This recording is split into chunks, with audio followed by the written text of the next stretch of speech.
Hey everyone, a very warm welcome to English Vinglish. आज के video में हम सीखेंगे कुछ आसान डेली यूज़ सेंटेंसेस जो आप शायद हमेशा बोलना चाहते होंगे। यदि आपने इन सेंटेंसेस को सही तरीके से बोलना सीख लिया तो समझिए कि आपने स्पोकन इंग्लिश में कुछ बहुत इंपॉर्टेंट सीख लिया। No more excitement friends, let's get going and here comes the first sentence on your screen. मैं उसे बिना शर्त प्यार करता हूँ। I love her unconditionally. I love her unconditionally. Unconditionally यानी बिना शर्त के। ऐसा प्यार ही सच्चा होता है। सब्र की सीमाएं होती हैं। Patience has its limits. Patience has its limits. Patience यानी सब्र या धैर्य। लिमिट्स यानी सीमाएं या हदें। मेरी स्थिति फ़र्क है। My situation is different. My situation is different. Situation यानी स्थिति या हालात या दशा। सफलता काम के बाद आती है। Success comes after work. Success comes after work. ये सच बात है। तुम्हें कौन बचाएगा? Who will save you? Who will save you? ये बहुत आसान है। It's very simple. It's very simple. बिस्तर से उतर जाओ। Get off the bed. Get off the bed.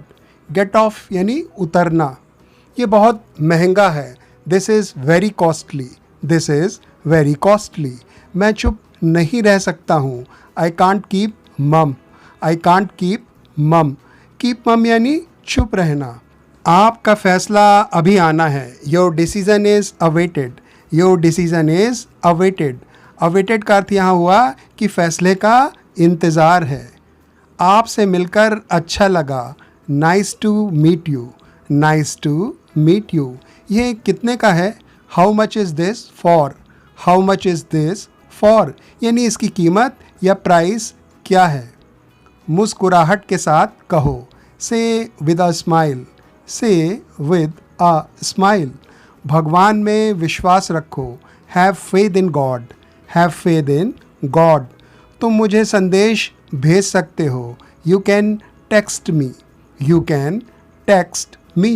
Text यानी मैसेज करना। कुछ और ख़ास कहो।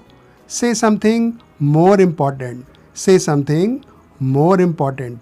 इम्पॉर्टेंट यानी ख़ास या अहम या महत्वपूर्ण। मुझे चर्चा करने की ज़रूरत है। I need to discuss. I need to discuss. Discuss करना यानी चर्चा करना यानी डिटेल में किसी बात पर बातचीत करना। ये एक बड़ी चुनौती है। It's a big challenge. It's a big challenge. Challenge यानी चुनौती। मैं क्या कर सकता हूँ? What can I do? What can I do? वो दिन चले गए। Gone are the days. Gone are the days. ये सेंटेंस बहुत कॉमन है। इसके बाद हम कुछ ऐड कर सकते हैं, जैसे जब हम लाइफ इंजॉय करते थे। अपना फैसला खुद लो। Take your own decision. Take your own decision. मैं खाली हाथ आया। I came empty handed. I came empty handed. Came come verb की सेकंड फॉर्म है। एम्प्टी हैंडेड यानी खाली हाथ। मैं बहाने स्वीकार नहीं करूँगा। I won't accept excuses. I won't accept excuses. Accept करना यानी स्वीकार करना। एक्सक्यूजेस यानी बहाने। परिवार के राज मत बताओ। Don't disclose family secrets. Don't disclose family secrets. Disclose करना यानी राज खोलना या फिर बताना। सीक्रेट्स यानी राज। लेकिन सब बेकार। But all to no avail. But all to no avail. इस सेंटेंस का दूसरा पार्ट है। पहले पार्ट में होता है मैंने ये किया लेकिन ऑल टू नो अवेल यानी सब बेकार यानी कुछ काम नहीं आया। वह सचमुच तुम्हें प्यार करती है।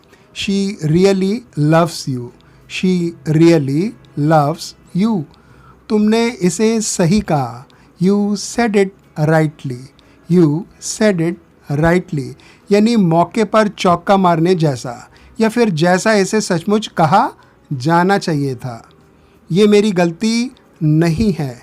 It's not my fault. It's not my fault. Fault यानी गलती या फिर कसूर। आनंद से ज़िंदगी जियो। Lead a happy life. Lead a happy life. Life जीने के लिए लीड का यूज़ होता है। चलो इसे बेहतर करें। Let's make it better. Let's make it better यानी इसे और अच्छा करें। खाकर अपनी संतुष्टि करो। Eat to your satisfaction. Eat to your satisfaction यानी तसल्ली से खाओ और ऐसा कि कोई अरमान ना रह जाए। तुम मेरी दुनिया हो। You mean the world to me. You mean the world to me यानी तुम हो तो मेरी दुनिया है। बहुत बड़ी बात आसानी से कही गई है। वह लोगों को आसानी से माफ़ करता है। ही फॉरगिव्स पीपल ईज़िली। ही फॉरगिव्स पीपल ईज़िली। ईज़िली यानी आसानी से। तुम्हें कैसा लगेगा? How will you feel? How will you feel? मेरी शुभकामनाएं देना।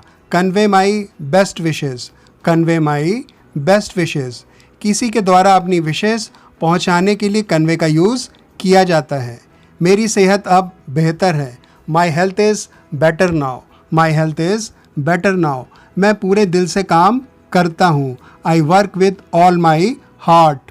I work with all my heart यानी कहीं कुछ कहने सुनने की गुंजाइश नहीं होती है। तुम क्या कह रहे थे? What were you saying? What were you saying? वह दौड़कर पेड़ पर ऊपर चढ़ गया। He ran up a tree. He ran up a tree. Ran run verb की सेकंड फॉर्म यानी इसका सिंपल पास्ट है। ये बहुत बढ़िया विचार है। It's an amazing thought. It's an amazing thought मुझे बहुत बुरा लगता है। I feel very bad. I feel very bad इसके बाद व्हेन कहकर यानी जब कहकर आप बाकी का वाक्य खुद अपनी मर्जी के मुताबिक जोड़ सकते हैं। Friends, I sincerely hope that all the sentences were of some importance to you all, and henceforth you will be able to include these sentences in your daily use English to make it more effective. In case you have liked the video, then don't miss any opportunity to like and share the video so that maximum people may be benefited. I wish you all the best for your bright and prosperous future, where your improved English will help you to a great extent. It's time for me to sign off, but again with a promise that I will be back with another amazing video to improve your English. Until we meet again in the next video, keep learning and improving. Bye friends.